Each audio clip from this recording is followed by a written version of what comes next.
Let's get into it. I'm so excited to be here with Garret, Sampler's Chief Revenue Officer. Today, we'll be getting your perspective and insight on brand challenges executives are currently experiencing and tactics to remedy them as we plan for the new year. But before we get into things, I'll let you introduce yourself and tell us a bit about your role at Sampler, Garret. Awesome. Thanks so much, Christina. So my name is Garret, and I'm responsible for our commercial team here at Sampler. So the entire team that is focused on supporting our clients at every stage of setting up and executing the best possible digital sampling experience. Perfect. Let's jump into the questions. So overseeing Sampler's commercial team, what are the biggest challenges you're hearing clients have been facing this year? Yeah, for sure. It's a great question. And I would say like many of our clients are really feeling the macroeconomic pressures that we've all been hearing about and reading about in all of the media outlets. Marketing budgets are under tremendous pressure. Things like cost of raw materials, fuel, transportation, labor is all costing a lot more, which obviously puts a ton of pressure on the bottom line for all of our clients. And so every dollar that they look to invest in some sort of marketing effort has to produce at least $2 in value. But ultimately, their objective is really the same. It's like, how can they use whatever limited budget they have to drive broad awareness and trial of their brands and their products with the consumers that, really represent the biggest opportunity for their brand. And I think the other thing we've been hearing a lot about is just how the media landscape continues to be fragmented. So it's harder and oftentimes more expensive for brands to drive the appropriate reach, resonance, and reaction for all of their marketing strategies and tactics. Yeah, definitely. And I'd love to know how you think these challenges have evolved over the past year. Yeah, like I would say they're not necessarily new, although I think that the macroeconomic pressures are definitely becoming more significant than they were in the past. And so it's really just forcing everyone to take a hard look at their marketing mix, take a look at all of the areas where they're investing in some form of brand building support, and ensuring that it's producing the same or more value essentially for the overall business. Like I said, every dollar has to work harder than it ever did before. So I think gone are the days of the old copy paste, rinse and repeat, marketing plans that have existed for many years.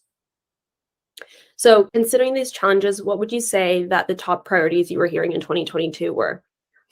Great question. I would say many of our clients are really starting to get serious about sort of developing more personalized one-to-one communication with consumers.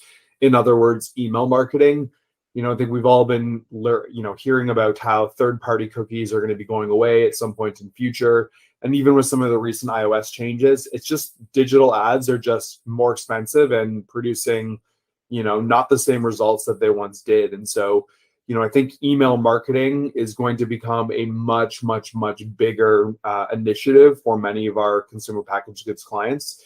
And if you think about it, I mean, these sort of one-to-one remarketing or email marketing efforts really need to be powered by first-party declared data. Mm-hmm. And many of our clients are behind. They don't have a clear acquisition strategy. And even if they do, they don't necessarily know what to do yet with all of this first-party data that they're capturing. And so, one of the things that we believe here at Sampler is that a tried and true tactic like sampling can not only help a consumer touch, taste, feel, and experience a brand, but can also capture an email address and a ton of first-party data from that consumer around their interests, behaviors, demographics, and again, all while getting that consumer to actually experience the product firsthand. That's great. And how or if do you think these priorities will change then in 2023? Yeah, I think that's also a good question. And, I think that I don't know that they're necessarily going to change in 2023, but I think that they're only going to, continue to increase in importance. I think many of our clients are, dealing with a lot of changes that happened during the pandemic, the shift from kind of offline rather, to online experiences, and needing to figure out sort of like what that means for them and for their respective brands. For most categories, the pandemic caused a permanent shift in consumer behavior.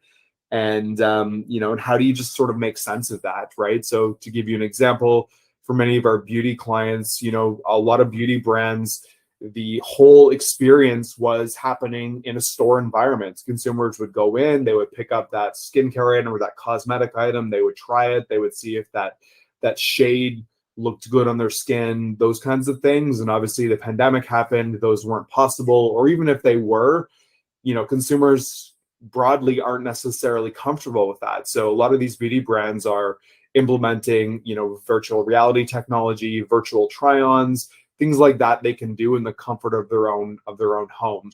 And I think many of these technologies are only going to continue to increase in importance. And how do you actually get consumers to sample a product physically, once they've used some of those different experiences? And so I do very much think that, many of our clients are going to be looking to create these omni-channel experiences, going forward, figuring out how do you, connect to the consumer at the right time in the right way, given that, there's been a huge merge in offline and online. Amazing. That's a really interesting perspective. Well, that's it for me today. I know I learned a lot. Thank you so much for taking the time to chat with me, Garret. It was a pleasure. Happy to, anytime.